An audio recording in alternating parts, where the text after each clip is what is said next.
सबसे पहले तो मैं कई उमर का शुक्रिया अदा करना चाहूंगी कि उन्होंने मुझे ये मौका दिया, फिर आप सबका कि आप लोग यहाँ पे आए। तकरीरें तो खैर मुझे करनी नहीं आती, वैसे भी जब मैं बोलती हूँ मेरे पे पर्चा हो जाता है, पता नहीं मेरे बोलने से इतना क्या मसला होता है। मैं सिर्फ यहाँ पे एक दरख्वास्त लेके आई थी कि हम हमेशा ही सुनते रहे हैं कि इस मुल्क में 75 सालों से ऐसा ही हो रहा था। हमने अपने बच्चों अपने बड़ों से अपने हमेशा यही सुना कि ये ऐसा ही था, ये ऐसा ही रहेगा। मैं चाहती हूँ कल हम अपने बच्चों को ये कह सके कि ऐसा होता था का मतलब तो पता है ना आप सबको। मैं चाहती हूँ हम वो नस्ल बने जो बता सके अपनी आने वाली नस्ल को कि ऐसा होता था, मगर हमारा लीडर भी इसके खिलाफ खड़ा हुआ और हम भी उसके साथ खड़े हुए, हमने उसका साथ दिया। वो हमारे लिए जेल में बैठा है तो हम भी उसको अकेला नहीं छोड़ेंगे। वो मुश्किलें बर्दाश्त कर रहे हैं तो हम उसके लिए बाहर निकलेंगे। हम आपकी बहनें हैं, माने बहनों बेटियों की इज्जत समझी होती है। जो हमारे साथ हुआ,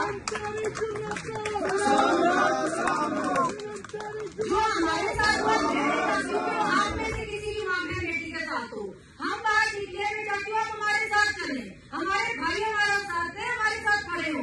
हमने आपकी बहनों ने बहुत हिम्मत दिखाई, जेलें काटी है, आज तक ट्रायल भुगत रहे हैं, मगर हमें जरूरत है, इसलिए बंदा मुश्किल में हमेशा अपनों के पास आता है। कश्मीर जो अपनी बहादुरी में मशहूर है, जहाँ के लोगों ने हमेशा कुर्बानी दी है, अब वक्त है कि हम बाहर निकले, क्योंकि शायद ये हमारे पास आखिरी मौका है। अगर हम अब नहीं निकलेंगे तो बहुत देर हो जाएगी। हमारा लीडर हमारे तरफ देख रहा है, वो हमारे भरोसे पर जेल में बैठा है। उसने तारीख बदली है, वो वादे करके मुआवजे करके माफिया मांग कर नहीं भागा। अब हमारा वक्त है कि हम उसका साथ दें। 5 अगस्त को आप सब मेरे साथ निकले, हमारे साथ निकले, क्योंकि हमारे लीडर की कॉल है। मैं बस इसी वादे के साथ आई हूँ कि वादा करें आप लोग कि हम निकलेंगे, आप हमारे साथ निकलेंगे।